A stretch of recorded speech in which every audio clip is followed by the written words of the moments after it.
আমাদের আসলে আর 2 মাস সময়ও নেই, আসলে কার্যত 1 মাস সময় আছে।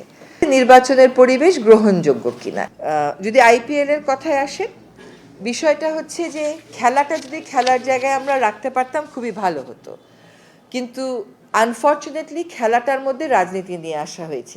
লম্বা দাবির ফিরিস্তি যৌক্তিক হতে পারে, কিন্তু লম্বা দাবি মিটানোর যে একটা সময় সরকারি প্রসেস যেভাবে কাজ করে, তাতে করে 1 মাসে খুব বেশি করা যাবে বলে আমি মনে করি না। আমি 1 মাসের মধ্যে কি কি করা যাবে বা আমার কি পরিকল্পনা সেটা একটু আপনাদেরকে বলি। একটা হচ্ছে সম্প্রচার অধ্যাদেশ একটা করে দেওয়া যায় কিনা, এটা দেখছি। আর হচ্ছে মিডিয়া কমিশন, সেটার একটা খসড়া যার মধ্যে সাংবাদিক সুরক্ষার বিধানটা থাকবে, এ দুটো চূড়ান্ত করা যায় কিনা এটা দেখব। একটা আইন চূড়ান্ত করতে স্টেক হোল্ডার কনসালটেশন লাগে, ওয়েবসাইটে দিয়ে জনগণের মতামত নিতে হয়, তারপরে আইনটা মন্ত্রী পরিষদে পাশ হলে, উপদেষ্টা পরিষদে পাশ হলে ল মিনিস্ট্রি ওটা ভেটিং করে তারপরে ওটা গেজেট নোটিফিকেশন হয়। কাজে সেটার সময় আমাদের হাতে খুব কম, তারপরেও আপ্রাণ চেষ্টা করা যা হচ্ছে এই দুটা কাজ অন্তত এগিয়ে নিয়ে যেতে। পিআইডি থেকে নামের যে কার্ড ইস্যু করা হচ্ছে, আমি যদি সেদিকে না যাই, পেশাদার সাংবাদিকেরা কারা কার্ড পাচ্ছেন না সেটা যদি আমাকে তালিকা দেন, আমি বরং সেই সমস্যাটার সমাধান করার চেষ্টা করি।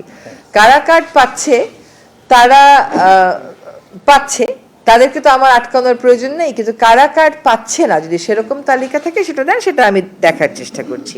আপনাদের কাছে আমারও তো একটা দাবি আছে, যেটা আমি না বললেও হয়তো আপনারা করবেন, কারণ এখন সময়টা তাই।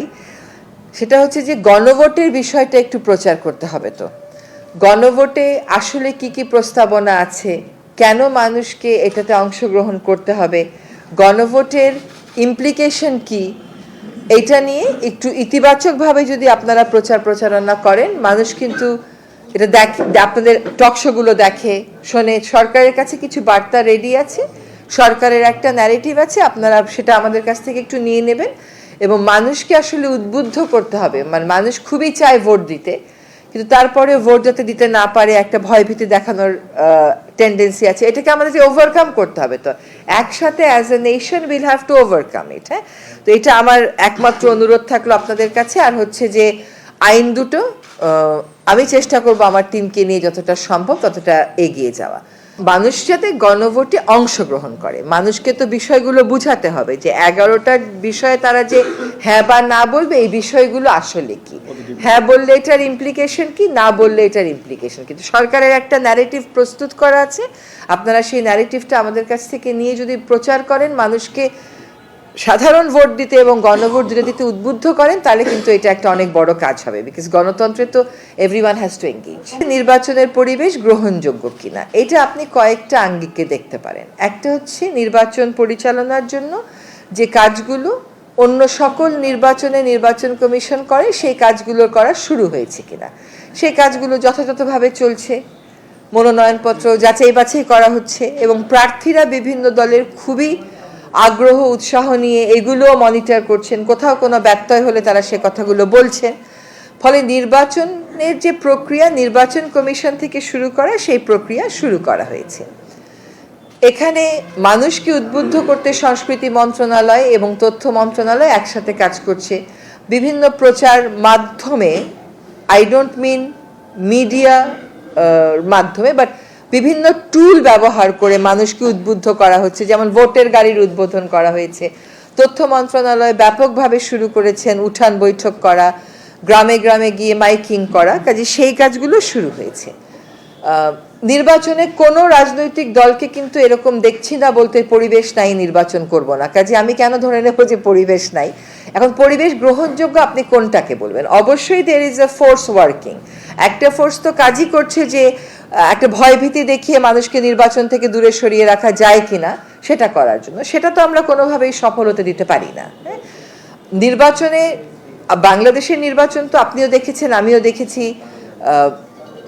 নির্বাচনী সহিংসতার একটা মাত্রা থাকে, কিন্তু তার উপরেও একটা অতিরিক্ত মাত্রা আরোপ করে মানুষকে ভয়ভীতি প্রদর্শন করা হচ্ছে। সেজন্যই আপনাদের কাছে আহ্বান করছি, মানুষকে ভয়ভীতির পরিবেশের ঊর্ধ্বে নিয়ে আসা আমাদের দায়িত্ব। জনগণ ভোট দিয়ে তার প্রশাসক নিয়োগ করবে, তার শাসক নিয়োগ করবে।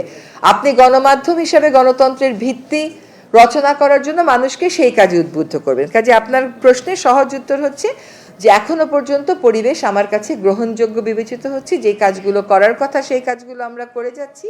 রাজনৈতিক দলগুলো উৎসাহ নিয়ে নির্বাচনের কাজে অংশগ্রহণ করছে। কাজে পরিবেশ গ্রহণযোগ্য না এই কথাটা বলবো না, তবে একটা ন্যারেটিভ বা বলার কোনো সুযোগও নেই।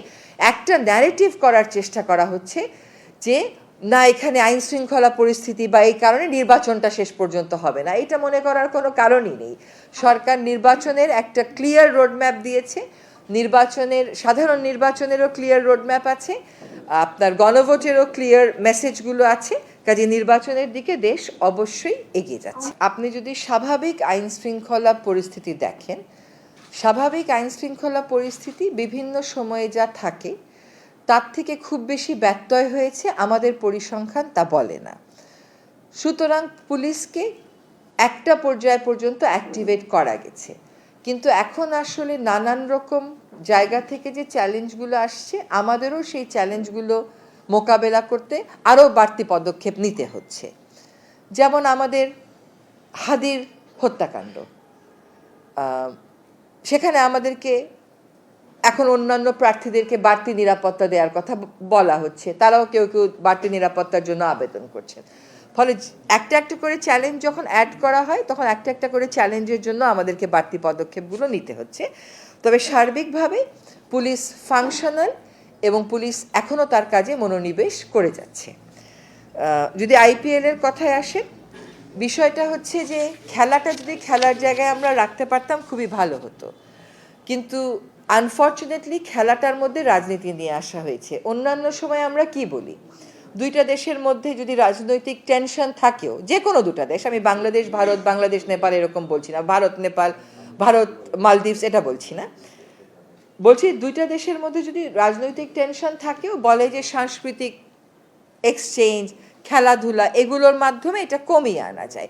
এখানে দেখা গেল সম্পূর্ণ উল্টো কাজটা করা হয়েছে। বাংলাদেশের একটা খেলোয়াড়কে নিশ্চিত করার পরে তাকে রাজনৈতিক যুক্তিতে, যেটা আমরা পত্রপত্রিকায় দেখেছি, বলা হচ্ছে যে ওকে নেওয়া হবে না।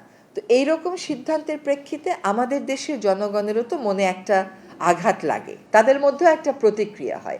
সেরকম জায়গায় আমাদেরকেও একটা অবস্থান নিতে হবে। আমরা সেই অবস্থানের আইনগত ভিত্তি এবং প্রক্রিয়া যাচাই বাছাই করছি এবং করার পরে আমরা একটা বিফিটিং পদক্ষেপ গ্রহণ করব।